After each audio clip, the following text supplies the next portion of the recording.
Hi, this is Joachim from Say It in Swedish, and you're listening to Fika with Vicky in Niagara Falls, Canada. Hi everyone, I'm Victoria Young Bennison, and welcome to episode 29 of Fika with Vicky. Having Fika with Josh and Barbara Venkataraman, you get the feeling you really are sitting at a kitchen table. Whether that table is in Florida, where Barbara would read from her book, The Flight for Magicalis, to her sons as she wrote it, or with Josh in New York as he prepares to move. You are surrounded by stories, meaning, and a need to take action. When Barbara approached me about writing a review for Death by Didgeridoo, my first reaction was, no! Doesn't everybody know how tardy I am with reviews? But being me, I said, absolutely. There's always hope, right? But any apprehension I felt was blown away by the pace, plot, and characters in this series. So, of course, I asked Barbara to Fika, and she said yes. But wait, there's more. Barbara explained that her son Josh had recently co-written a memoir with her about his successful 4-year quest to obtain a posthumous pardons for 4 men convicted of a heinous crime in the Jim Crow South. And she asked, would I like him to join the show as well? I don't think it's any surprise to anyone that I said yes, and began reading Accidental Activist Justice for Groveland Four immediately. It was everything Barbara said it would be, relevant, uplifting, and inspiring. I know you're going to enjoy this conversation with Barbara and Josh as much as I did, so let's get started. Welcome to Fika, Barbara and Josh. How are you today? I'm doing fine, thanks. Just sweating down here in South Florida and jealous of the temperatures where you live. Yeah, they still feel hot for us Canadians. And Josh, how are things in New York? They're good. There's, always a lot of people around still, regardless of the times. But, everyone's being safe, and it still sort of feels like New York. Just the streets aren't as crowded, are they? Well, I live in Brooklyn, so it's a little bit different than Manhattan anyways, but yeah, it's definitely not as crowded. Everybody's doing the best that they can. Yes. So we're going to start with The Accidental Activist, Justice for the Groveland Four, and it's a memoir that you two co-wrote together based on Josh's 4-year quest beginning in 2015 to help these men. Could you please tell us a little bit about their story, and for those who may not have heard it or fully understand it? Yeah. So in the late 1940s and into the 50s, there was in Groveland, Florida, right outside of Orlando, 4 young black men ranging from ages of 16 to 21 were falsely accused of sexually assaulting a young white woman. And these men didn't know each other. They all had alibis. In fact, one was in jail for loitering at the time that the alleged assault happened. Mm-hmm. So through this case, Thurgood Marshall came down to Florida to defend them with the NAACP Legal Defense Fund. And 2 of the young men were actually killed by the sheriff and a posse of, people in the area before they were even charged or tried. And the other 2 were given life in prison, which at the time was considered a victory versus getting the death penalty. Right. So that's a very abridged version of the story. Of course. But yeah, I mean, like I said, all evidence pointed that, first of all, they didn't do it, and next of all, they're most likely, based on a doctor's report, wasn't an actual assault. But, all we can speak to is that these 4 men did not do it, and there's not enough evidence to put them there. So when I was in school at the University of Florida, I read Devil in the Grove by Gilbert King, which is his, he wrote about this. And, originally I was kind of like, okay, that was very good. But then I think it was sort of this perfect storm of,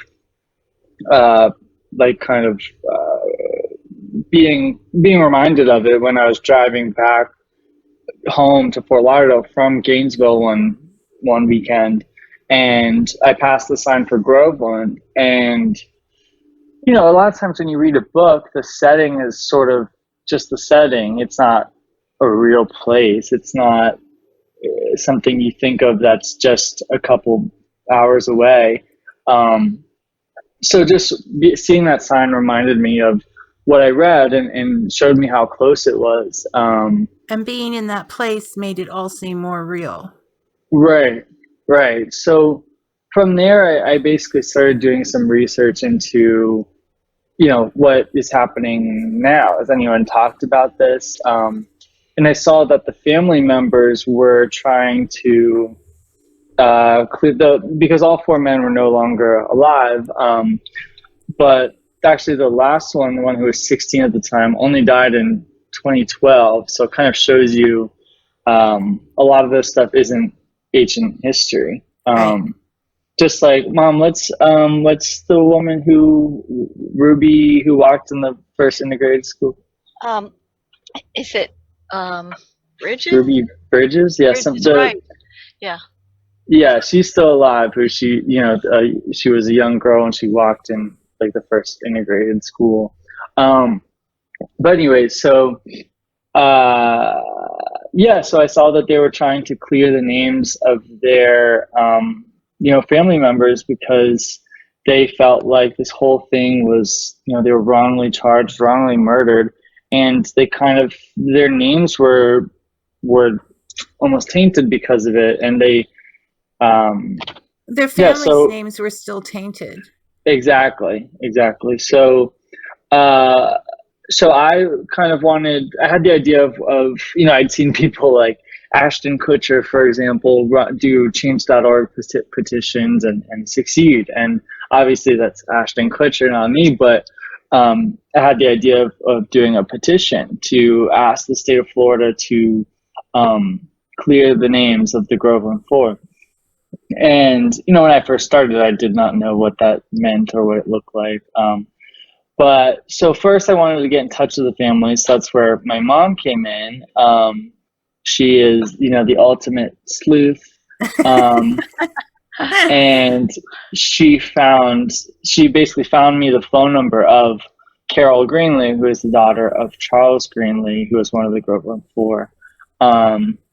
So kind of just to go through the next 4 years, basically, the petition wasn't really doing great at first until I got it to Leonard Pitts, who's a columnist for the Miami Herald. And once he wrote about it, we had signatures from all 50 states, 5 different countries, 300 different cities. From there, we started doing more interviews. We started getting more coverage of it. I'm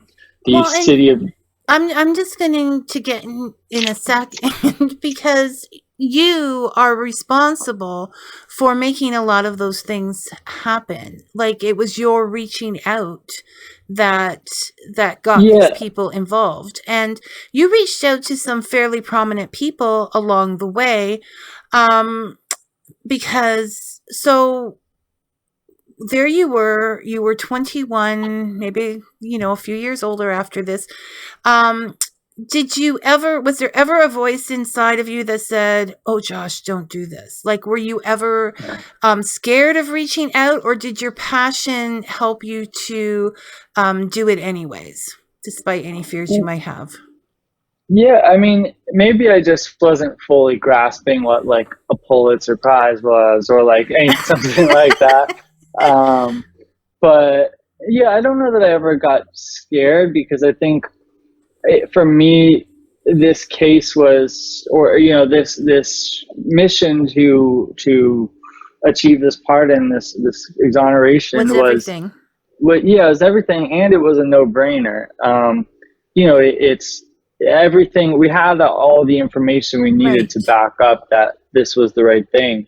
So I did email Gilbert King, who wrote the book that kind of got me going, And it's the and Pulitzer Prize. it is a Pulitzer Prize winner, and now he and I are good friends. We text and catch up all the time. And I emailed Leonard Pitts, who is also a Pulitzer Prize winner, and he was basically like, I've lived in Florida all my life, and I didn't know about this, so I just ordered the book. Email me again in a couple months. So, a couple months later, I emailed him, and he's like, "Yeah, let's do it." So, everyone I reached out to was very nice and very willing to help. I think that speaks to the cause. Well, because it was an obvious need. I mean, the facts, Right. as you said, the facts were there. And so you saw this as justice and nothing was going to stand in your way.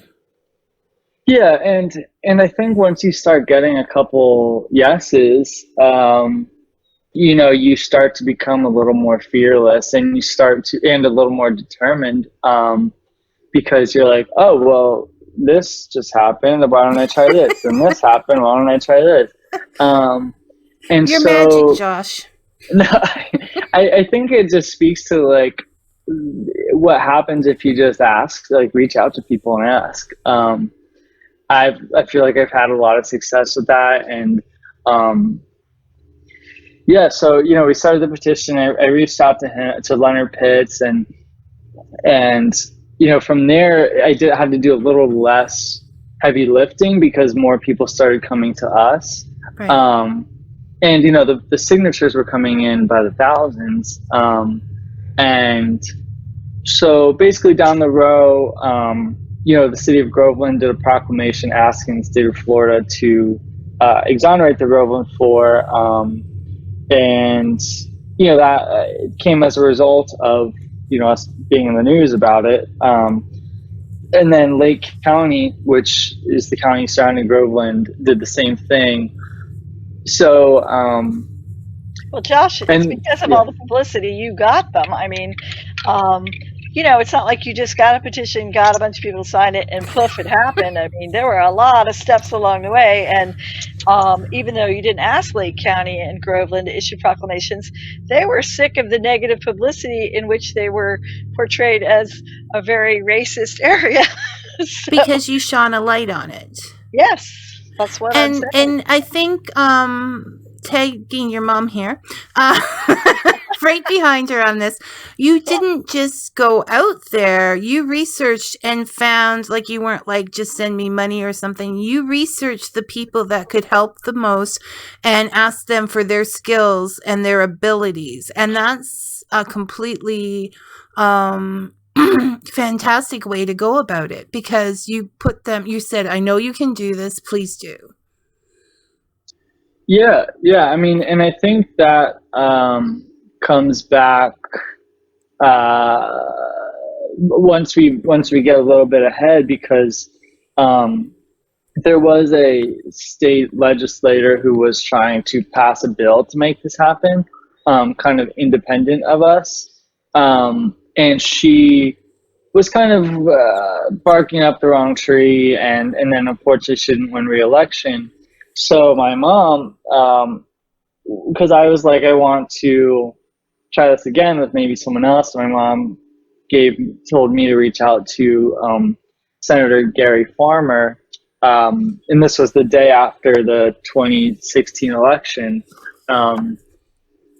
And so Senator Gary Farmer had just won. So my mom, told me to reach out, and I emailed him the day after he won, and I said, congrats. Also working on this if you're interested. And he was like, I am interested. Let me just get settled for a couple weeks and then we can talk.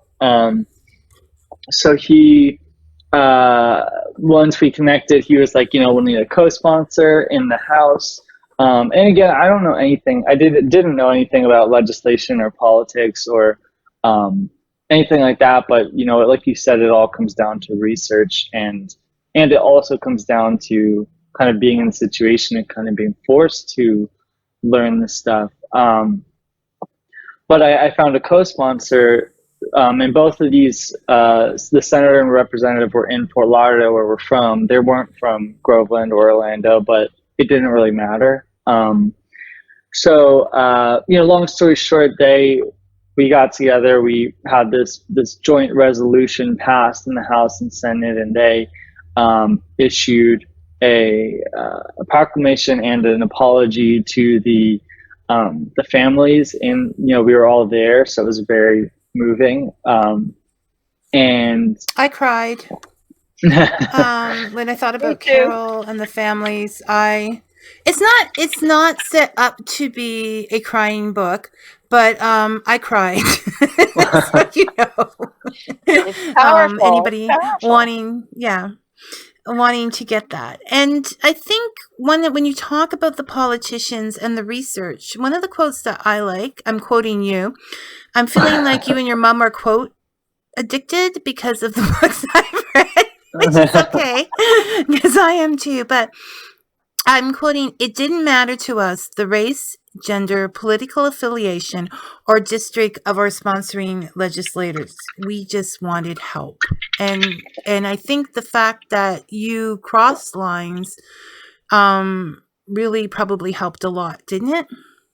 Well, I made a list actually of representatives who we could reach out to, and one of them was Bobby DuBose, who I was leaning towards. I ranked my list because he went to the University of Florida, where I went. I think he's done some work for civil rights or social or criminal justice or something like that. And when I sent this list to Senator Farmer, he said, "Oh, I work with with Bobby all the time. This would be great." So in that case, it was, we all happened to be on the same side politically, but down the line, it took kind of working, across the aisle, as we say, and getting people on our side, so once that happens, I think that's where I was like, okay, we did it. The governor's just going to sign this pardon, and that'll be it. And unfortunately, that wasn't the case. So the Governor Rick Scott said that he would basically, when he was asked about it in an interview, he said he would he would review pardons that come across his table, just as he always does. So then it kind of became known that I had to that we hadn't filled out pardon applications, and that was something they were going to require us to do. And these because pardon you were applications, learning as you went. We were learning as we went, but it was also it's different than a typical pardon, obviously, because these men are dead, and it's sort of symbolic versus actually pardoning people, giving them the right to vote, etc. Right. But so the problem was these applications are a little tricky. I mean, you need a lot of information. You need arrest records. You need this and that. But we were able to throw something together, or I guess I was able to throw something together. And then, we didn't hear anything, and there was no movement. And I think that's when I first felt a little defeated,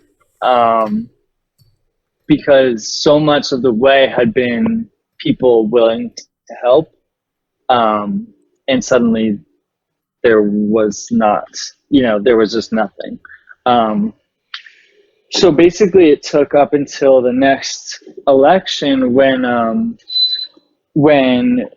a new governor, a new clemency board was running for election, and Nikki Fried, who is the Commissioner of Agriculture, who is also on the pardon board, she basically said publicly that she would bring up the case of the Groveland Four to the clemency board. And so then from there, the chief financial officer, the attorney general, and then Ron DeSantis, the governor, all said that they would do it. So, they called. I got a call from the clemency office because I was the one that filed the actual pardon applications, and they told me that it would be happening this date in Tallahassee. So we all went. Me, my parents, the family members. Carol. Everyone that could be there. It was kind of short notice, but everyone that could be there went. And unfortunately, that also meant, 95-year-old Norma Paget, who was the alleged sexual assault victim from the actual case in the 1940s. She never said a word for 70 years or whatever. Yeah, I know. Never said a word. I People read that, tried and to I was just interview her. like, she's like, why? When Yeah. we know, I've had discussions here in our house, like, why couldn't you just, you were 16, you made a mistake, just come forward. But people are, right? Yeah. Yeah. So basically everyone on our side spoke. Gilbert spoke. I think Senator Farmer spoke. Some of the Carol spoke. Some of the family members. I spoke, and then Norma Paget spoke. And we were all a little worried when she came that would kind of take the wind out of our sails, and that the governor wouldn't do it because of that. But luckily, I mean, he granted a full pardon to all of them, actually, even though Samuel Shepard, Samuel Shepard and Ernest Thomas were both killed before they were actually tried. So they technically wouldn't have been pardoned because there was nothing to pardon them of, but it was it was all symbolic, and I mean that was the journey. And then on January 11th of 2019, you wrote on your pledge, the petition board, the Florida Board of Executive Clemency votes to pardon the Groveland Four. I close out the petition on change.org. And that must have been that sort of close, okay, let's go back because you talked a lot, Josh. Let's go back now. You and your mother decide to write this book, right? Mm-hmm. Which I love, is that you yourself called it a primer for making a change in the world. And I think that's what we need right now, because a lot of people want to do something, but they don't know what they can do. So it's like a handbook for activists. What made you decide to write these experiences in that way?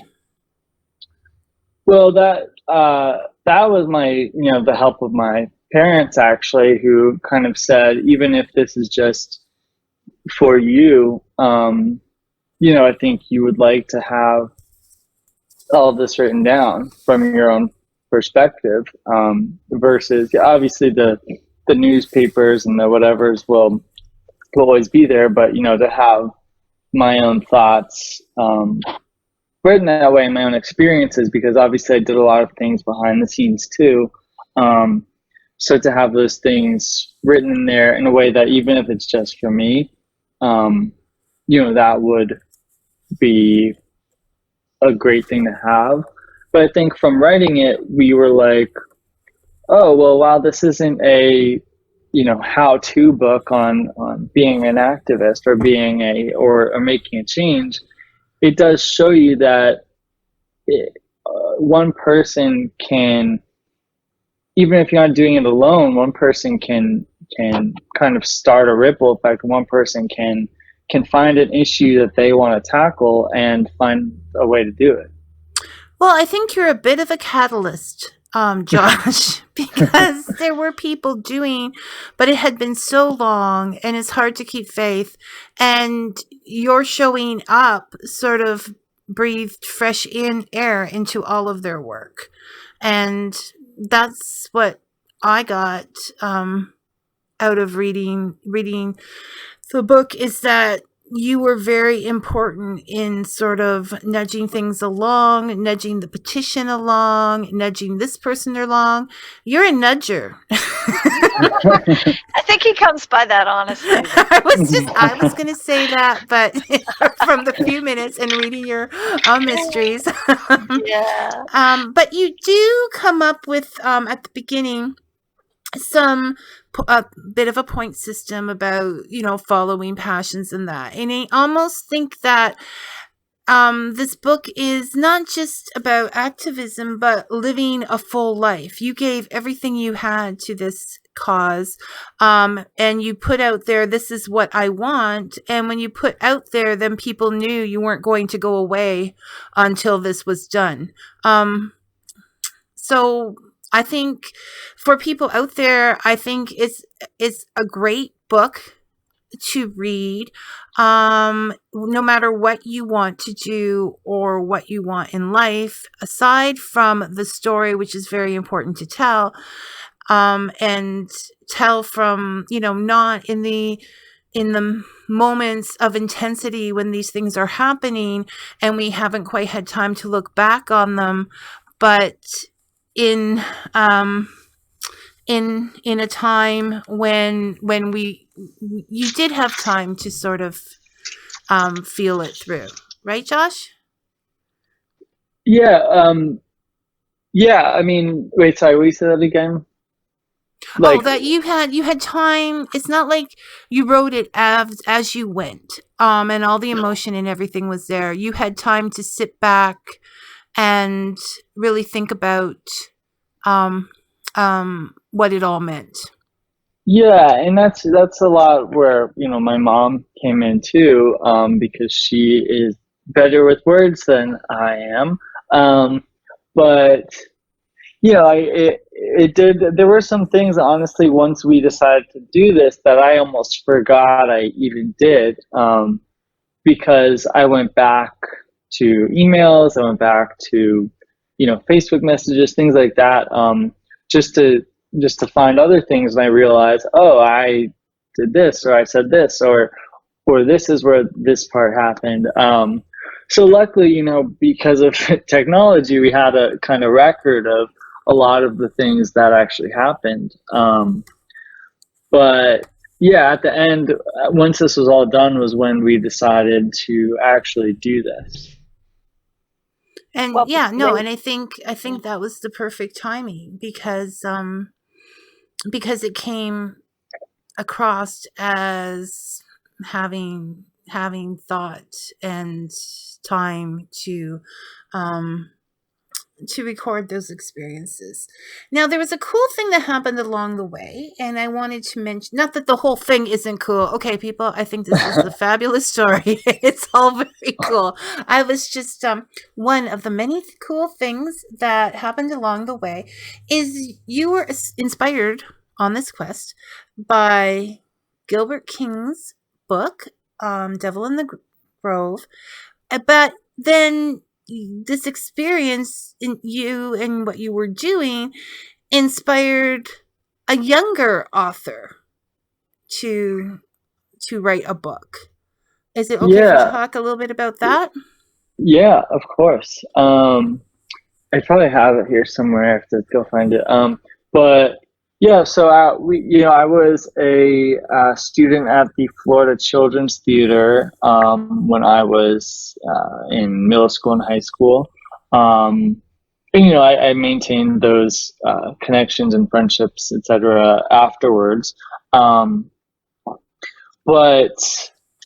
and Mom, you can jump in here if I'm describing, but a young, I think he was 9 or 10 or something like that. Yeah, about 9.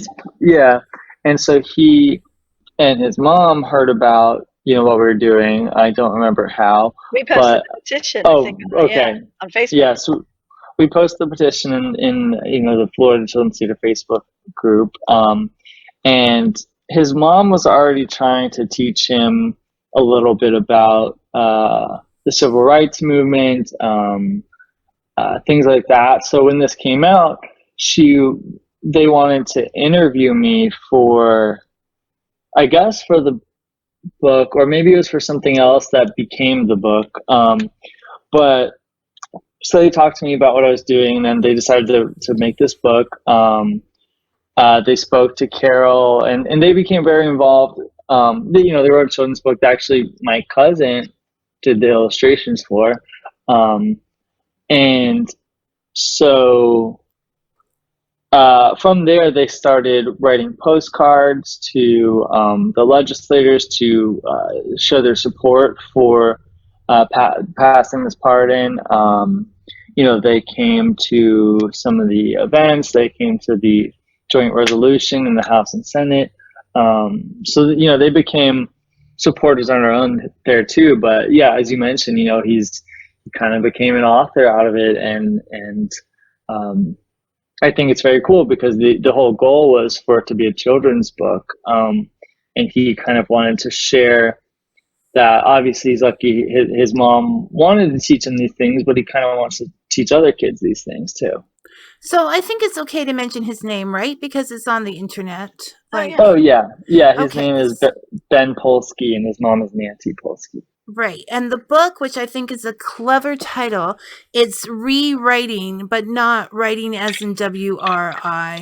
It's writing as in RIGHT. So it's rewriting history. And I just think that's as a reader, as a lover of books, I just think that's a very cool, so now, all three of you have written books in different aspects of this experience, and no Pulitzer Prize yet, but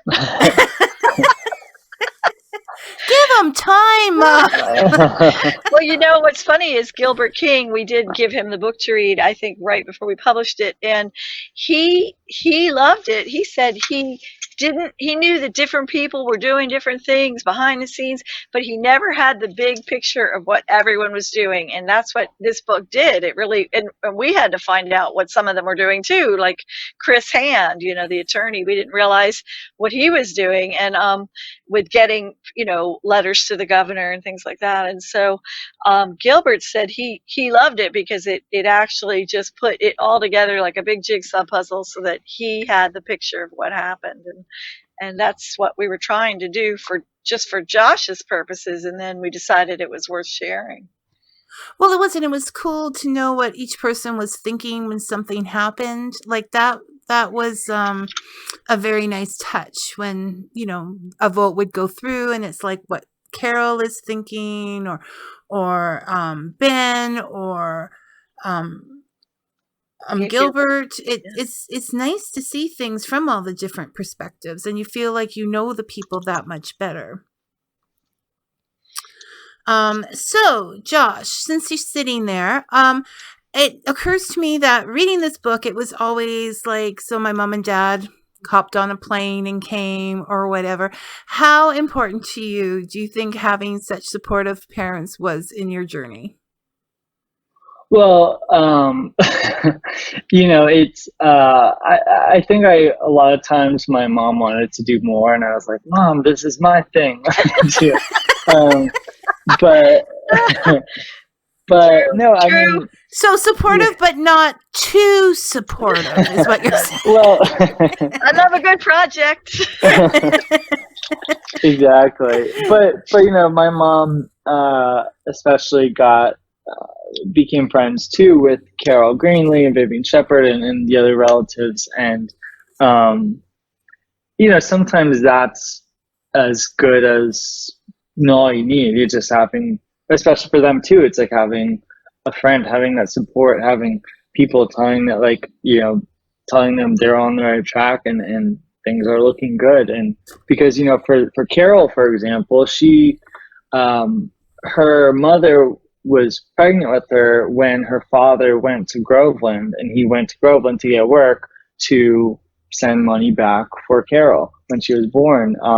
So she, she is as Felt old as this responsible, case kind of. is. Yeah, and obviously that's, crazy, but it's Right. hard not to, almost. And so she has been fighting her whole life to not only right this wrong, but almost get to know her father a little more, and get to, even though he's passed, but and I'm probably putting words in her mouth, but to do this, and it's obviously a multi-layered thing for her. Well, and but find her own closure. right, Her exactly, own ending of the story. And for so long, so many people said she was like, it's not worth it. Even her father said to just let it go. So I think having my mom, having whoever like there to support really helped her. So some people appreciated her support, Josh. Exactly. Well, I have two things to say about Josh. First of all, he was a very stubborn baby. Oh, here we go now. But now it really serves him well. No, because he wouldn't let it go. And that's what's so important. I mean, there are so many times he could have just walked away from this and said, look, this is as far as I can go. Because we even said to Carol, like, once the legislature apologized, once 10,000 people, signed the petition and said how sorry they were, and how many newspaper articles there were, I was like, this is so much more than you had before. And this really, does justify the fact that you wanted your father's story told and his name cleared. I mean, you've kind of accomplished that, even if you don't get the symbolic part in. We were trying to put it in perspective. And so, but you have to be a really stubborn person to not, because Josh had so many roadblocks. He really, 4 years of his life, that was a big chunk at that point. Yeah, no, and to be that focused at that age, not that age makes a difference, but okay, maybe it's the person. Like, I'm still not that focused, Josh. Right. And the other thing I wanted to say was when he told us he wanted to start this petition, we were really proud of him. We were patting ourselves on the back for being great parents. but honestly, in our heads, we're just like, well, this isn't going to go anywhere. How many petitions? 800 petitions a day get started. This had been going on for 70 years. What were the chances? And that's where his nudging comes in. He didn't just let it sit there and say, why isn't my petition going anywhere? He went out and got the press and the politicians and everybody he needed to make this happen. Right, but here's a person who had no experience, no knowledge of the system. He was just a kid, and he had other things going on, like trying to finish college and get a job and, have some fun. And yet, that's why we thought this was an important story to share, because you can make a difference if you want to work that hard and keep trying. And the thing is, never stop trying, and also if you hit a wall, then turn left and go find a different way, but there's always and sometimes it's timing, right? It's just the right things come together, the right people come together at the right time and make it happen. But you just never know when you're going to have that. It's a lot of things. Yeah. But deciding exactly what you want makes a lot of difference. Like, this is what I want, people. I'm not going home without it. Instead of just having a general idea. I think it was wonderful. And there was just one more thing I want to touch on before you run off to your life, Josh, is the absolute forgiveness and of Carol and her father when talking about this. Like, it was just so heartwarming to see that they didn't that her father had such a positive way of expressing you have to think about the other families. I just found that someone in that situation, that was such an amazing thing to have. Yeah, and it's clear, and I obviously never met her father, but it's clear that Carol sort of has that mindset too, which is pretty amazing, given her life experience as well. But she, never wanted any, even when she was in the room with the woman who ruined her father's life, or in her mind, ruined her father's life, she didn't feel any ill will or negative thoughts towards Norma Paget.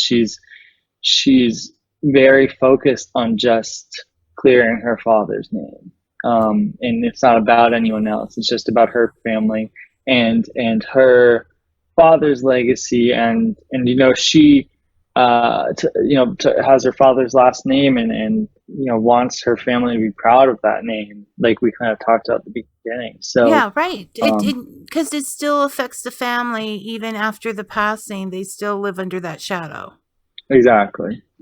And when the great nephew showed up unexpectedly at that forum and stood up and apologized, I mean, talk about forgiveness, and everybody was crying. I mean, and Carol said, "You don't have to apologize for what your uncle did, and I forgive you, and I forgive him." And it was just so powerful. Maybe it is a crying book. I don't know.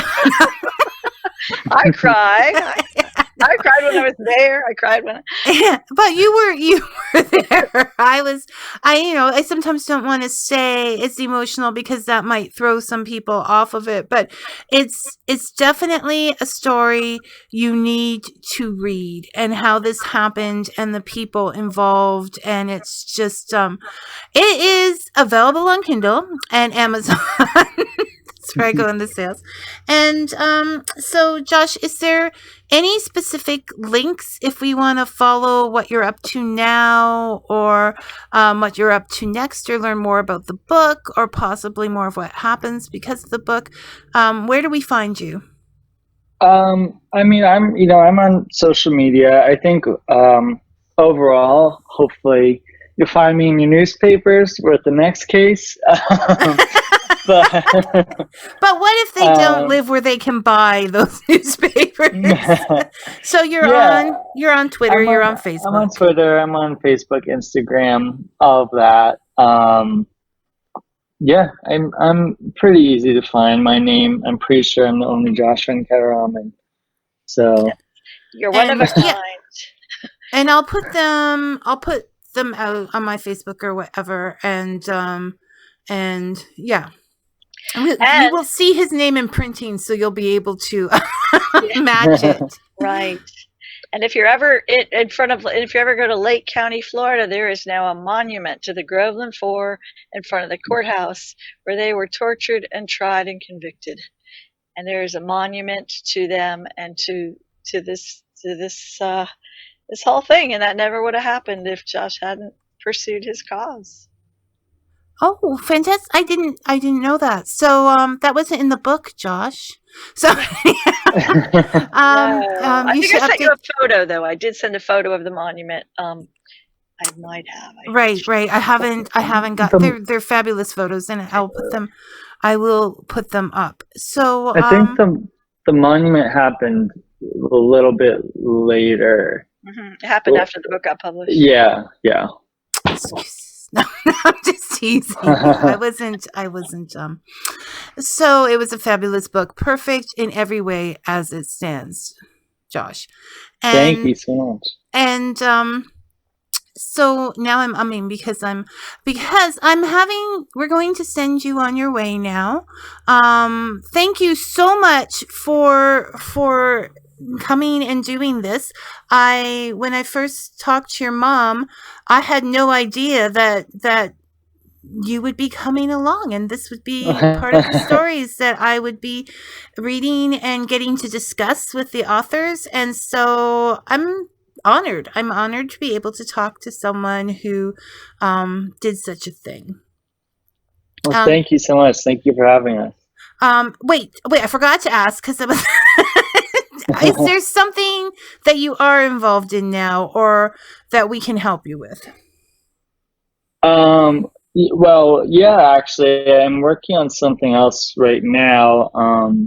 There's another case in Fort Lauderdale.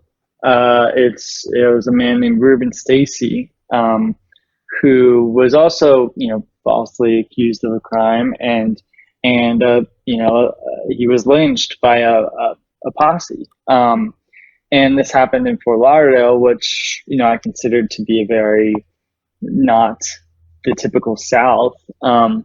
So I'm working with a couple people right now, and we're trying to get a monument put up. I'm working with the Equal Justice Initiative, and we're trying to kind of put up some sort of memorial in Fort Lauderdale. Okay, so I don't know what help could be done at the moment, but I'll let you know. Okay, yeah, because your mom has my lists and stuff, and we're on social media now, so okay, do that, and I'll put this stuff up so people can follow that. And okay, now we can say goodbye, Josh. Thank you so much. Bye. Bye. Okay, Barbara, I still have you? Yes. Okay, we can talk now. The kid's gone. Oh, good. Oh, my Josh. I would pat you on the back if you were closer. No, I wouldn't, because of social distancing. So yeah, it's a virtual pat. Yeah, it's a virtual pat. Good job, Mom. Okay, but now we're going to talk all about you. Yay! So, well, not specifically you, but we'll start with your cozy mystery series about Jamie Quinn. Yes, my alter ego, Jamie Quinn. I love Jamie. I do. I love Jamie too. I identify with her so much. So, so far there are 5 books in the Jamie Quinn series, and you're working on the 6th, right? Yes. And the first 3 are shorter, sort of introducing her, but they're so fast paced and they pack so much in them. I'm not quite sure how you do that. But it's a good practice for Jamie Quinn because you don't put these books down. Like, they're that fast moving. Did you want to give us a little bit of synopsis about them and tell us a little bit about Jamie? Sure.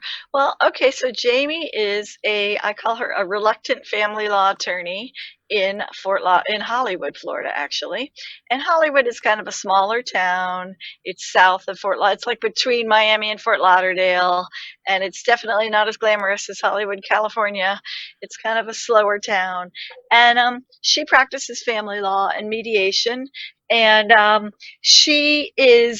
the book starts, her mom died after a long battle with cancer, and she's just feeling really down, and she's kind of just hanging around. Her mom left her little money, and she's just not ready to go back to work, and she's just in a funk, she doesn't really leave the house much, and she's which is natural grieving, kind of, isn't it? Yeah, and she's stuck with her mom's nasty cat. See, I love the cat's art, like story arc. Okay. Yeah. She's stuck with the cat. She's living in. She inherited her mom's house, and she really, I don't know when she would have gotten out of that funk, except she gets a very alarmed call from her maternal aunt, her mother's sister, that her cousin Adam has been is about to be charged with a crime of murdering his music teacher. And of course, Adam couldn't hurt a fly. He's autistic, and he has Asperger's syndrome, so he's high functioning autistic. And her aunt is like, "You've got to help me." And she's like, "I don't know how to do criminal law." But she wants to help. So she jumps out of her safe space and jumps into this, trying to save her cousin. And that's really how she gets started trying to solve crimes, because she's trying to help her cousin. And that's the first book, Death by Didgeridoo. And then in the second book, The Case of the Killer Divorce, she's back in practice. She's, gotten past her funk, and she's got a client who she doesn't really like, but she's trying to get the woman divorced, and the woman kind of threatens her estranged husband in court and says, if you try to take these kids away from me, I'll kill you. And then he ends up dead, and she's the prime suspect. So Jamie gets involved there, and she also has other things going on where she's getting help from friends, and this really kind of sleazy PI. Now let's stop. I want to talk about him. Okay. Yeah, Duke, Marmaduke Broussard III. Now I'm trying to figure out if the world has changed or I've just grown, because there would have been a time in the 80s where I would have been thinking, oh, they're going to get together and everything. And now I'm like, no, he has a lot of growing to do. Just stay away. That's right. I know.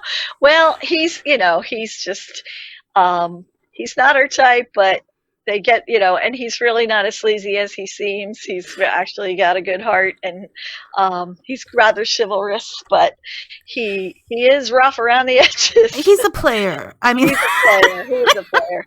And, but that doesn't make... Yeah, he likes to help, and then she wants to try to find her dad. She's never known her dad, and Duke says he'll help her with that. And then in the third book, Peril in the Park, she actually does have a love interest, and it's not Duke. It's her old high school boyfriend, and they reconnect, and he is the director of the parks for this whole county. And so we take a little tour of the parks and all the Renaissance fairs and things going on. And so if you're and I say this with much love, because everybody that knows us knows that we've done Renaissance fairs and Comic Cons and the like, that there is that in for people who are interested in those kind of things. Okay, you might want to pick this book up because you will laugh. Okay, it's dead on. I try to be funny. You do. You don't just try. You succeed, Barbara. You succeed. Well, being snarky sometimes. So it is fun, and so. And each book is longer than the last one because it's getting the hang of it, and also getting to know the characters and bringing in new characters. And then there's a fourth book called Engaged in Danger, and there's several plots going on in there and new characters. And then the fifth book is called Jeopardy in July, and it takes place mostly in an assisted living facility where Jamie's trying to help them with paperwork, and all of a sudden members of the poker club start to drop dead, and it's just not a coincidence. No, well, it wouldn't be a mystery if it was, right? Yeah. So Jeopardy in July really had the most going on, the most characters. And I wrote it, my dad was living in assisted living, so I'd be walking around taking notes about where everything was located and what kind of activities they had going on. And then I also Googled some higher end assisted living places so that I could put like all the things I needed into this one place.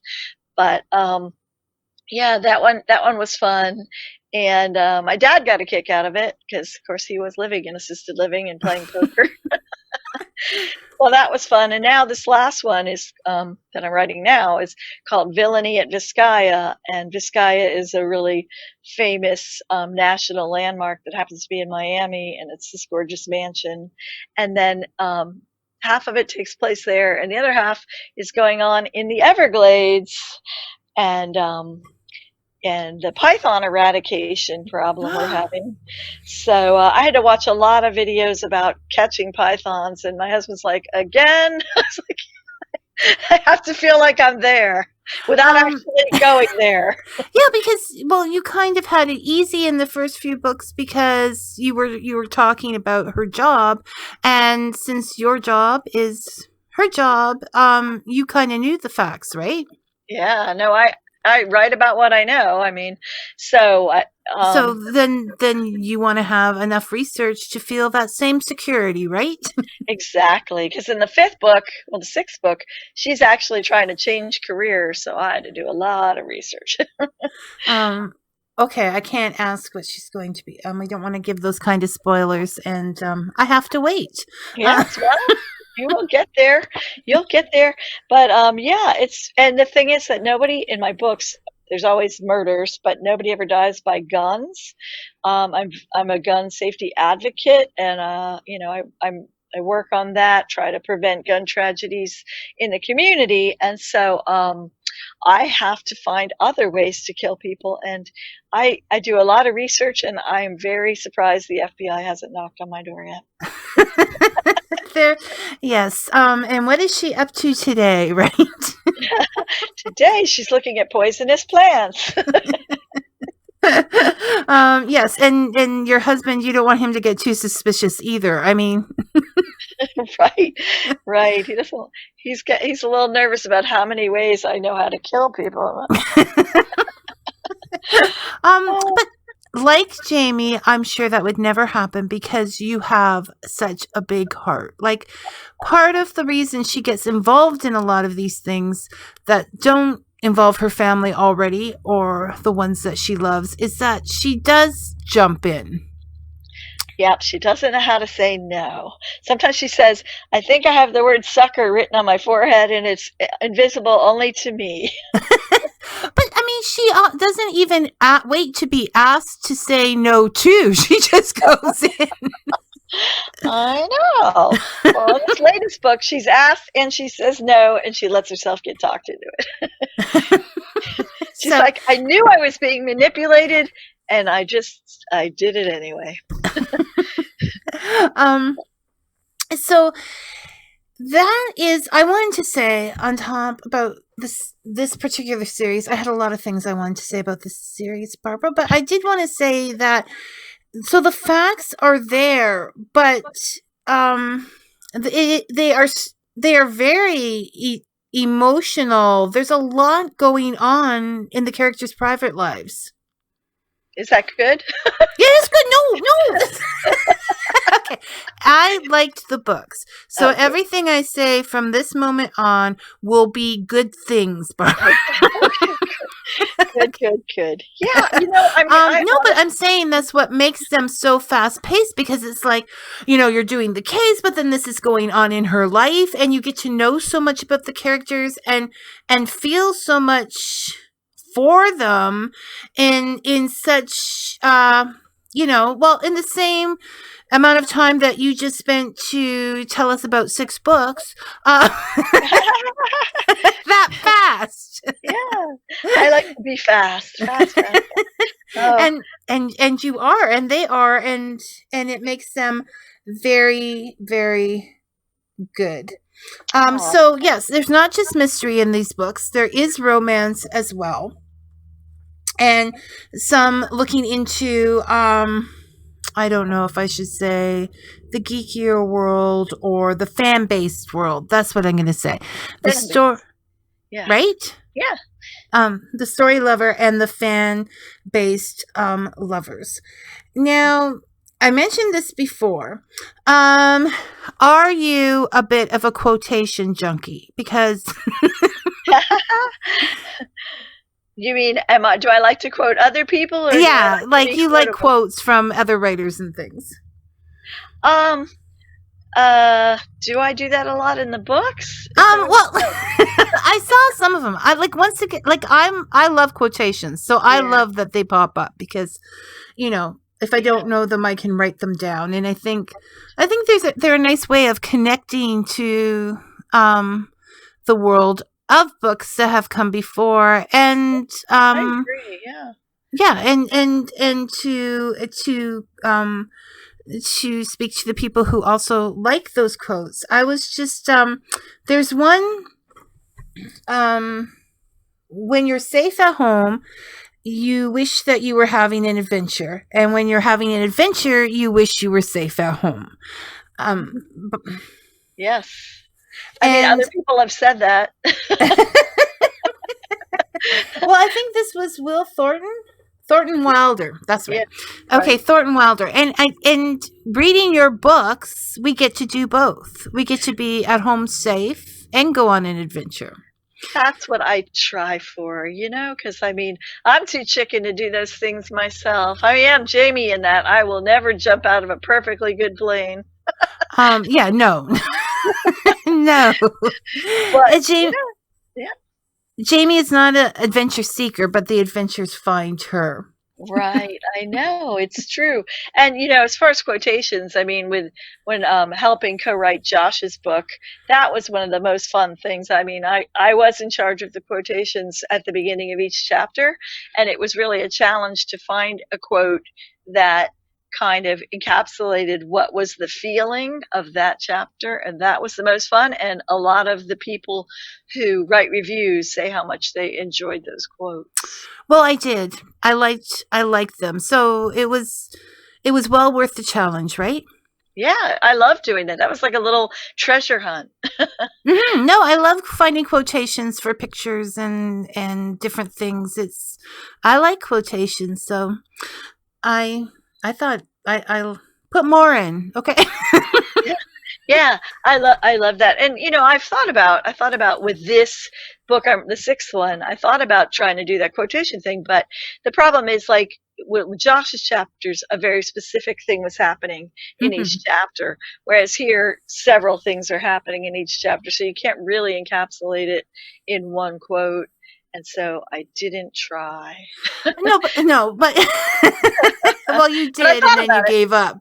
Yeah, I thought about it, but I couldn't do it. But you can throw them in, and I mean, Dickens popped up in one, and I like that kind of stuff. Yeah, me too. I love reading stuff like that, and it was funny one time. I think someone asked Tolstoy, about the books. Well, it's like you write the books that you'd like to read. I mean, that's really it. And in fact, J.K. Rowling too. Someone said, "Are you writing your books for children, for adults?" And she said, "I'm writing a book that I would like to read."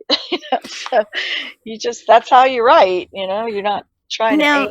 See, I'll probably come back to Jamie, but that quote was the perfect segue to okay, to your book that is supposed to be a children's book, but I wrote in my notes that I am hesitant to use the word children's books because Harry Potter is considered a children's book and we all read it. So yeah, that was a perfect connection. Yes, I was reading your mind. We are telepathically connected. So you know that I have no ill feelings towards the book if you're reading my mind. Yeah. So that was. Can you tell us a little bit about your I'll say it, children's book? Yeah. Well, actually, it was actually the first book I ever wrote. It's called The Fight for Magicalis, and I have two sons, Scott and Josh, and Scott is older and Josh is 3 years younger. And the two of them, this was, dating us, but they were playing video games and they were little. I think they were 7 and 10 or something, and they wouldn't stop playing video games. And I'm like, read a book, read a book, read a book. And they wouldn't do it. And so finally I said, okay, that's it. I started to write a story about them. They're the two protagonists where they're playing a video game and they get sucked in. And so they have to find their way out. And of course, in the end, the way they find their way out is by reading a book. But the fun part of it, I just started it as a joke, and I started writing it, and they loved it. So every day I'd write a chapter while they were sleeping, and then over breakfast we would discuss it. And they had, a lot of critiques, like, I wouldn't say that. Why does he get the magic wand so much? But so I finished it because they were helping and they really wanted it to be finished. And so we just did it as like, that was just a joke. That was way before Amazon and you could self-publish or anything like that. But, I wrote it and I actually, I think I had it printed and I gave it to my nieces and nephews who loved it. And so that was just, and then once we could self-publish and it didn't cost anything, I bought a picture of a dragon on a stock photo site and I just uploaded it.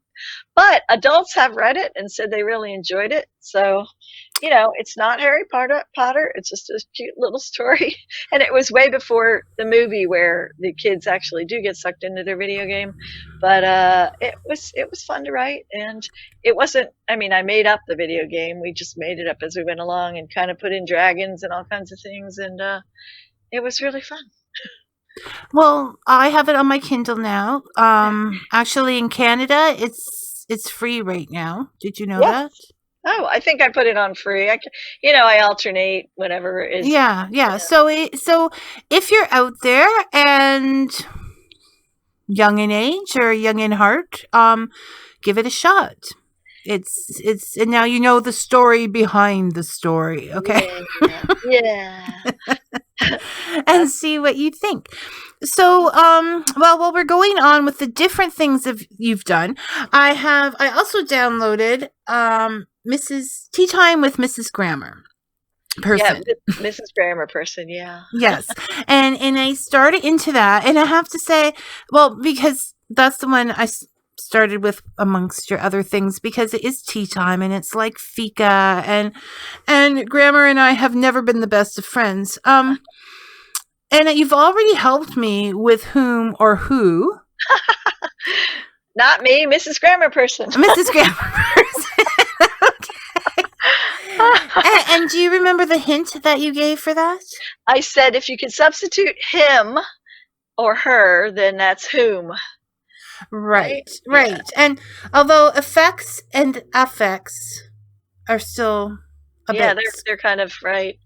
They're tricky, but I just wanted it to be a fun book, and I just remember I read a book that I thought it was a self-published book, and I thought it was really good, but they made this really this error, and I emailed the person. I said, I really liked your book, but I just wanted to point out you have this grammatical error, and they were like, oh, we tried so hard. And so I said, yeah, I hate to be all Mrs. Grammar person on you. And then I started, I have a blog, and I just started writing essays as Mrs. Grammar person. And when I had a bunch of them, I put them all together in a book, because some people say, oh, it reads like a blog, because they all start the same, the same beginning. Or tea times, like separate tea times, Mrs. Grammar just shows up. Exactly. So anyway, Mrs. Grammar person just started to be, kind of a Mrs. Doubtfire / Miss Mary Poppins / I don't know, all the characters I ever liked together. And, she's very gentle when she's correcting you. And she's like, at one point she's like, if I ever saw that, I would have to get out my smelling salts. Yes. No, she speaks sort of like a pretend 19th century, right? And she calls us gentle reader. She says right. Gentle reader. So she has, and it's very informative. And I've always been a person who learns best through rhyme or song, Grammar Rocks. It's very, I still sing those songs. Yes. So I really like it. I would suggest it for anybody who does a lot of writing, because it's fun. You know what she's talking about. And there may be just something like the whom and who thing that makes you think. There's a couple of things that, not ending with a preposition, or there's just dangling modifier things where you don't know who they're talking about, or a misplaced comma. Boy, a comma. There's a legal case called the case of the $1 million comma. And the Oxford comma is when there's a list of 3 things, right? It's like the A, B, and C, and whether you put a comma after the second thing or not. If you just go A, comma, B, and C, does that mean B and C go together? Or, so that's the Oxford comma, is whether you put that extra comma in there. And there is a case called the $1 million comma, where they did not put the comma in, and the court interpreted it a different way, and it meant it was $1 million for the plaintiffs. And so it made a big difference to have that comma. And there's this sentence I saw that I thought was really funny. It said, a woman without her man is nothing. And then you put in the commas, and it says, a woman, comma, without her, comma, man is nothing. It's the exact opposite. I'm not going to ask you which way you liked better. Well, I just like commas. Let's put it that way. Well, no, and it's like I don't criticize. I'm not a, grammar police officer because I would be a hypocrite. But if you're reading, I've always say on the show, if I have to read a sentence 3 times to get the gist of it, I will close the book. Mm-hmm. Because it's like making your guests comfortable, right? It's like house cleaning. Yes. So it is an important thing, but I didn't know it was $1 million important. Yeah. So that takes it to a whole new level, people. Everybody should get this. No, I mean it's an easygoing, fun way to. I mean, instead of reading a dry grammar book that says this is where the commas go and this is why, and I mean, she tries to teach by example. She says, the difference between lay and lie, right? I lay my head on the pillow, and and she talks about lay and lie, and she said the way to remember is people, they say people lie, and that's how you remember lie, but Mrs. Grammar Person likes to think that most people are good. Yes, we should also point out she's a little naive. No.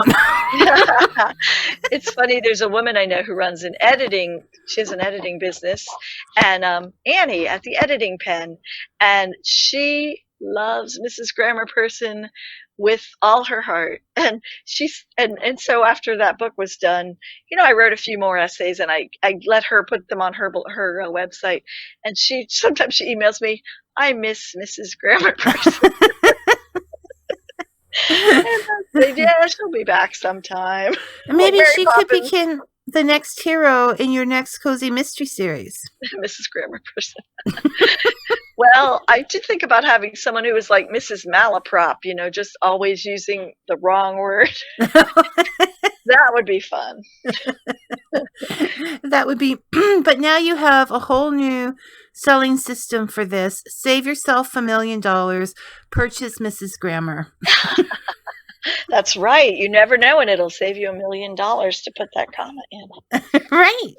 And you were speaking about your other essays, and I haven't had a chance to get into those, but they're for quirky people, and I'm assuming they're humorous. Yeah, those have won a few awards, so that was fun.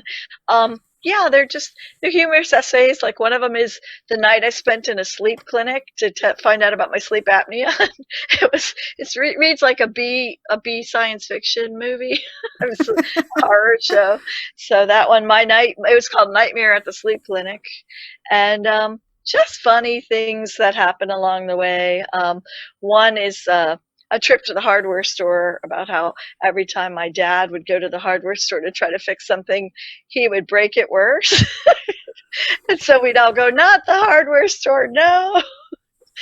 So they're just fun things. And the best compliment I ever got on one of those was a review from a stranger, and he wrote, I was feeling really down, and this book cheered me up. I was like, ah. Well, there you go. So if you people need cheering up, check out the quirky people essays, right? Exactly. Yeah. So there's two of them together. There were very short books, and two of them together are in the quirky essays for quirky people. And then there's another one called A Smidge of Crazy. That one is afterwards. And yeah. So you'll learn some things. You'll learn about misophonia. Do you know what misophonia is? Hatred of sounds. So there's certain people that cannot stand all kinds of sounds, like chewing, corduroy rubbing. There are days I'm sure I have that. Yeah, everyone now realizes that they do have that, but it's pretty funny because I was with somebody who went a little nuts about me chewing a piece of gum. Found out that she's not just mean, she has a syndrome. Anyway. So don't jump to assumptions. That's right. It's a real thing, misophonia. It's a real thing. And so What? So you started writing. The first thing you started writing was the video game book about your boys. Yeah. And then you were doing essays and things. Uh, So what started Jamie off? Like, Yeah, that's a good question. Well, I've always liked to write, even when I was little, but I've never, it's really hard to write a whole book. It's it is complicated. indeed. That's why I interview authors instead of writing myself. You do it excellent. Well, so when I thought about, I was trying to learn to teach myself to play the didgeridoo because I had sleep apnea and that was supposed to help. And I was ready to do anything except wear that mask. So I tried to learn how to play the didgeridoo. It was very hard. And mine just sounded like a swarm of angry bees hitting a whoopee cushion. Just didn't sound very good. But one day I got really winded and I kind of dropped the didgeridoo, the end of it, and I broke a glass table, or just the glass top of the table. And I thought, wow, this is a really dangerous thing. And then I thought, I wonder if you could kill somebody with a didgeridoo. Which you have to question what kind of person goes from one thought to a thought like that. Well, I think the title of the book popped into my head, Death by Didgeridoo, and I was laughing my head off, and I thought, well, who would get killed by a didgeridoo? And I thought, well, a music teacher. And then I thought, well, who would have killed him? And I thought, well, maybe he has a lot of enemies. Maybe he's a jerk. So then I thought, well, who could get blamed for it, but who probably didn't do it? And then I thought, well, what about a kid, like a special needs kid? And then it just went from there. And I started writing and then I thought, well, but who's going to step in for that kid? And I thought, how about his cousin? And then I just really started with the theme of it. I thought, what about guilt? Like, everyone feels guilty in this book. Like, the kid feels guilty about his part in having his music teacher die, and Jamie feels guilty because maybe she wasn't always there for her cousin, and she also feels guilty that she wasn't there for her aunt, because when her mother dies, she's in her own grief, but she doesn't really think about her aunt's grief. I mean, her aunt lost a sister, so she feels guilty that she wasn't there for her aunt or her cousin, and the kid feels guilty that he thinks he helped cause this music teacher's death, and everyone feels guilty. And that's why the first line of that book is, I don't know why I feel guilty. It's not like I killed the guy. Yes, it is the first line. And when you look around you, though, I think everybody's probably feeling some kind of guilt in reality that they have no reason to feel guilty about. I know. Well, you know what? I remember getting into this conversation once. I have a Catholic friend, and I'm Jewish, and my husband's Indian. His parents are Hindu. And so one time my friend and I were talking, and I said, oh, you can't beat Jewish guilt. And she goes, try Catholic guilt. And my husband goes, don't forget about Hindu guilt. So we decided that if you have a mother, you know about guilt. It is true. And if you are a mother, you know about guilt. Right. Exactly. It's just guilt is, everyone feels guilty about everything all the time because your mother installed that button. There it is. And so you wrote the book before you even knew you were writing a book. Yeah, and then someone said, this is a good cozy mystery. And I said, is it? What is a cozy mystery? And I realized it was a cozy mystery because there wasn't a lot of violence or sex. And it was kind of a small town and an amateur, protagonist who wasn't a detective. And so I said, okay, it is a cozy mystery. So then you threw in the cat.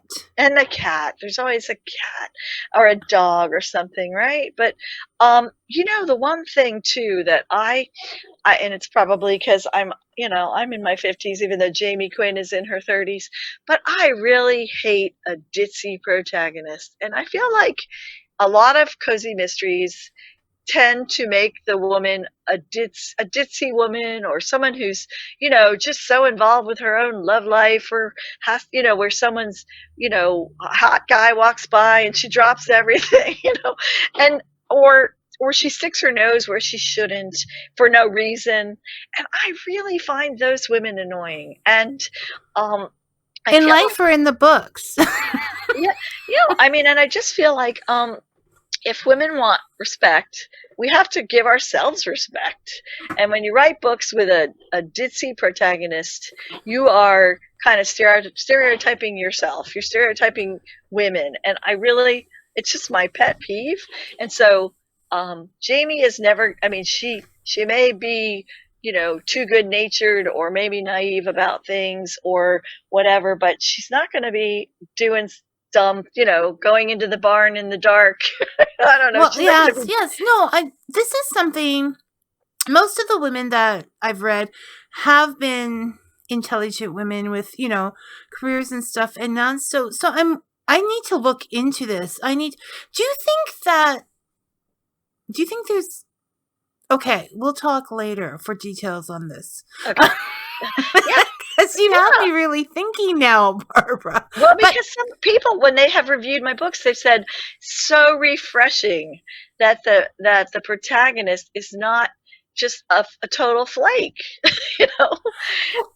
Is it younger protagonist? Because most of the ones I've read have like older women in them, right? And they've had businesses and are in business, and I need to research this. This is some no, I'm not doubting you. No, there are. Well, and maybe you don't read the ones that would annoy you. I do have a tendency to walk away from things that annoy me. Right? So, but now I have to go looking for them. I'm writing this down because I'm curious as to there's a lot of things that need to be questioned here, like the age of the authors. Does that make a difference? There's a lot of stuff, but right when you say that, no,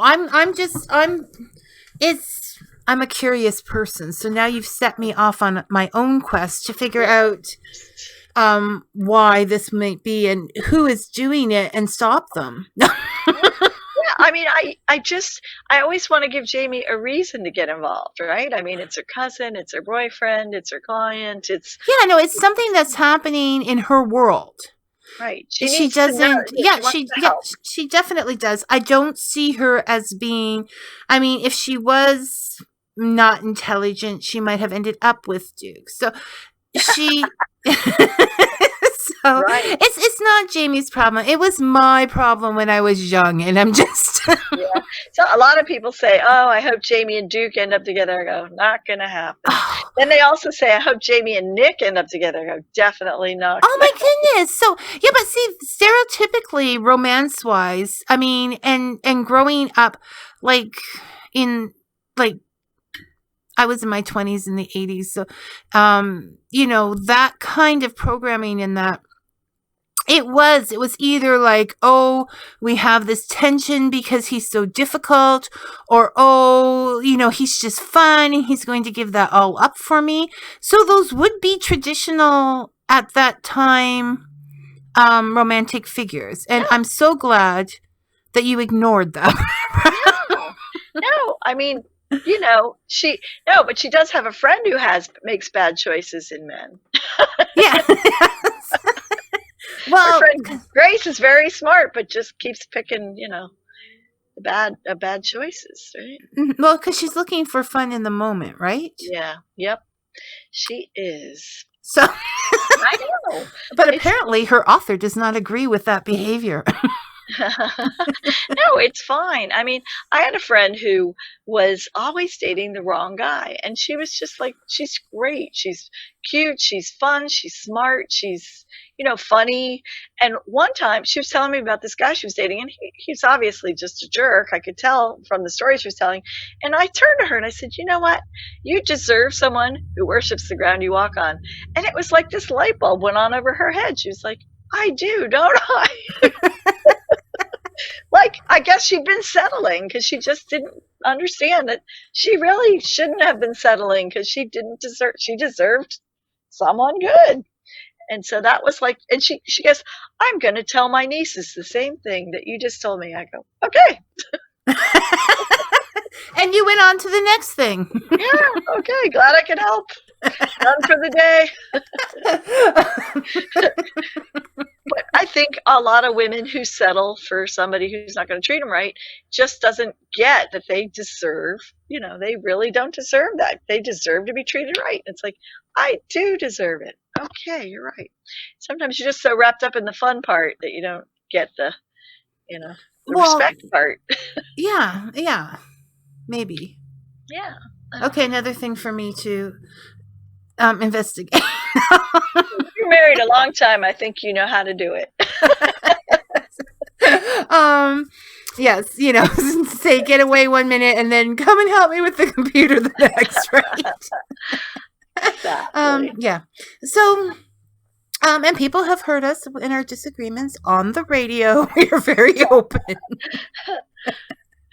So I think we covered the books, did we, Barbara? Well, let's see. Yeah, we covered all the books, and yeah, sometimes, my essays are also on my blog. My blog is on Amazon. Right. I was going to mention, we'll get to the links, but I had that with the links. But yes, you also write a blog, which is where a lot of this stuff surfaced in the first place, right? Yes. Yeah, I just gathered all my blog posts and wrote them into my quirky essays book. So that was fun. And, helping Josh write that memoir was so different. My essays are mostly nonfiction, and Mrs. Grammar Person was just kind of a fun book. But to write a memoir, to tell us something that really happened, but to tell it like a story so that it reads like a story, that was very challenging because you didn't have to make anything up, but it was like Bob Seger, what to leave in, what to leave out. Well, and you must have been concerned about people's feelings as well.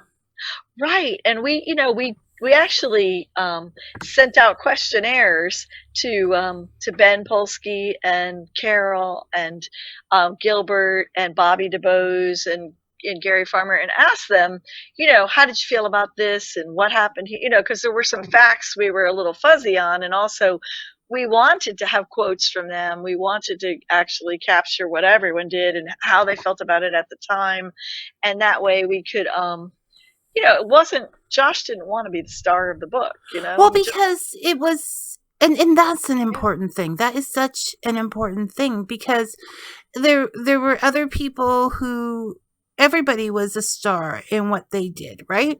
Yeah.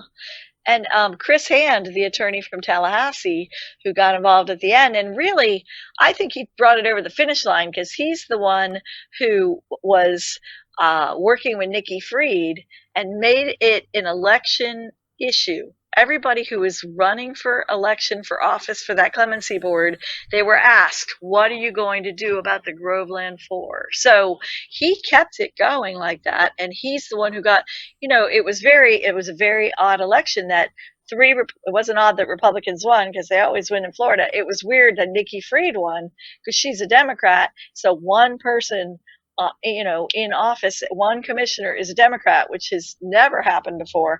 And so she's, had she not won, I don't know that it would have kept going, because she kept it as an issue after she won. She said, the first thing I'm going to do is bring up the Groveland Four. But there were reporters who kept it in the limelight all the time. And so it just became this whole group effort. And it really, the stars lined up, but they still needed to be pushed. And we did ask Chris Hand for input, and he didn't respond. But then after the book was written, Josh gave it to him, and he said, I really appreciate being a part of it, and I really appreciate the way you depicted me. And so that was good. We didn't want to do it wrong, but we didn't get it. No, and it is a huge responsibility. Like last show, I was talking to some guests about writing memoirs, and it is such a responsibility if you're a caring, sensitive person to carry other people's stories. Yeah, and Norma Paget was the trickiest, because here's this woman who didn't speak for 70 years, and here she is saying it happened, and we're like, Carol's dad was in jail. Yeah, I mean, no, there's no question, but she just couldn't let go no. of that, and it could have changed so much, but Yeah. I don't know. Yeah, I it just was a mystery, but we wanted to treat her with respect, mhm. and Mhm. not say, "Look, we think you're lying," or maybe you believe this in your own mind. I don't know what's happening here, but here's the facts. The facts don't go with what you're saying. So maybe you've convinced yourself this is the truth. I don't know. Well, I think you dealt with it very sensitively, and That was the tricky part. Yeah, thank yeah, you. and it I think it was fantastic. I mean, it was completely different from the other stuff that you do, Yeah, but it it was was. really it wasn't when you said there's this book, it wasn't what I expected, and I was like, wow, this is done in such a way that, no, I didn't expect it to be boring or anything, but it was just, I didn't it was done in such a unique way, and I think that's what people have to understand. Even if you've read this story somewhere else, this is such a unique perspective on it that it really does need to be read for Yeah, I anyone. mean, it's funny because when I ask, I've asked people to read it, and they're like, "Oh, it sounds depressing." I'm like, actually, it's very uplifting. I think See, it's and hopeful. I think that's people see things like, someone in my life asked me, I was watching actually the Book of Negroes. I was watching CBC here has a mini series on it. Mhm. And I was watching that and they said, "Why do you watch such sad stories?" Right, right. I was like, because I know it's uplifting to see the strength of humanity. Right, right. It is. And this was really a community coming together. And it was like people, strangers. And I mean, like my friend Leslie died, and I met her friend, and her friend found Gary Farmer. And Gary, she happened to hear about the petition, and she asked him if he'd support the Groveland Four. And she told me, and I told Josh, I mean, what are the chances that's going to happen? It's like you can make a plan, and then it all just goes crazy. But it was amazing that people, and that Ben Polsky. I mean, I went to the Women's March twice. I went to the first one and the second one, but in Miami. And the second time, Nancy Polsky had set up a table and was getting people to sign postcards to pardon the Groveland Four. I was like, wow. Well, that's it. If you're out there doing an animation, being animated, being busy attracts people, right? Yeah, Like, what are it you so does. interested in? What is engrossing your attention? And I want in on it. Right. And you know what? I think people want to help and they just don't know how. Well, And just that's why I thought, look at Josh. He didn't know anybody, know anything, have any experience. He's just a kid. And he just said, I am going to tackle this problem that really has nothing to do with me because I read this book and it was so powerful. I mean, and it happened in my state, and it's just to horrible. And I people my never, age. yeah, people my age, that really got to him. Yeah. And yeah, and then the family members started inviting him over, inviting him to barbecues, reaching out to him. It was like the coolest thing. And the really amazing thing to me was the day he called Carol, she told us, she's like, I was sitting there wondering what I could do next. I mean, Senator Geraldine Thompson had proposed the bill, couldn't get a co-sponsor, and there they were sitting there with nothing left to do. And she goes, and this college kid calls me out of nowhere and like, hi, I want to help. And she's like, what? Why? And he just said, I just do. And I mean, when I was there when they met, because it was at the UF thing, and a year later they had been working for a year, and then they finally met in person, and it was just like the most powerful thing I ever saw. I sent you the pictures of that that they Right, met. right. Yeah, no, no. I am putting those up, and I Yeah, and I remember that part of the book where she said, I had just, yeah. what can I do next? And It was then just, there it was was just, Josh. yeah. It was just such a great story, and it could have stopped at any point. There was just, and Josh was starting a job, and he was out on his own, and it was just like, what else can I do to make this happen? And they'd always find another thing. And I mean, the petition was a jumping off point, but it certainly wouldn't have done it on its own. Well, no, I think it was trying to get the names for the petition that brought him in contact with all of these people. Yeah. That could help. Yeah. And in other ways, as well as just, that's why I said he found the people whose skills and abilities matched what he needed. Right. And I gotta tell you that someone said about this, they said, oh, the apple doesn't fall far from the tree because I'm very active. And I said, no, actually, that's not true. The tree doesn't fall far from the apple, because after Josh started this, I thought, well, I can do something too. And there was this gun show that went on for 30 years in my neighborhood in a park, and where kids were playing. And every time, 8 times a year, 8 weekends a year for 30 years, they had this gun show in this park. And every time we drove by, I'd say to my husband, I hate that gun show. And he would say, do something about it. And I'd say, oh yeah, I'll go stand out with a sign right next to the guy who says the end of the world is coming, and people can decide which one of us is crazy. And then after Josh did that, I thought, I really could do something about this gun show. And so I started it, and I started a petition, but it wasn't the petition. I started speaking at commission meetings, because I started speaking at commission meetings. I had other people speak at commission meetings. I wrote letters to the editor. We started protests. And then 2 years later, I got that gun show ended. Yeah, no, exactly. Because you chose to follow in your son's footsteps. Right. And we realized that they had put 700,000 guns on the street, and I mean, every day every 16 hours in the United States, every 16 hours, a woman is killed by an intimate partner with a gun. Mm-hmm. And yeah, it's really a big problem here, and more guns is more problems. Yeah, no. So you did something for that thing and finished it. You didn't. I think that's what's important here is not taking on the whole big thing and getting overwhelmed, but choosing what your target is, right? Yeah, and you just keep on, and so I kept hitting roadblocks too. And then at one point, I did a public records request, so I found out how much they got paid by the gun show, how many guns were sold, and then I would just throw it back at them. I said, you guys have put 700,000 guns on the street. And they're like, we have?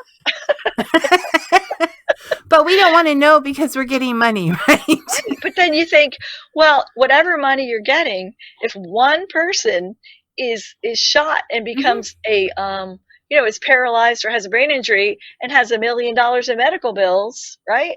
And then I found out how much gun violence was costing Floridians, and it's billions of dollars every year. So no matter how much you're making in rent, or you're getting from this lease, it doesn't make up for what we're spending for the end result of it. So, well, I think that's what the frustrating thing is, and what Josh found frustrating in his thing is that the facts are so clear that once you see them, you can't unsee them, and you don't understand why other people aren't seeing them too. Exactly, right. And so sometimes I'd be out there to protest, and it would just be me and Margaret being the person that helped Josh find Gary Farmer. And I said, 2 people is a protest. And we'd have a sign that say, honk if you want to stop the gun shows, and people would just honk their heads off. Well, and that's the thing. There's people that care, but they don't know what to do, and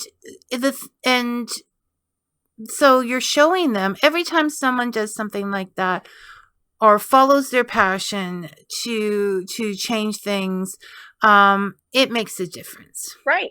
And that's what we thought, that Josh's book would show people that wherever you are, whatever you want to take on, just do it. Just start. And get the results. Yeah. I mean, even if you don't get even if your results, there's certain things that aren't going to happen even in your lifetime, but at least you were you got it started. You got it started. You contributed to it happening. Right. Yeah.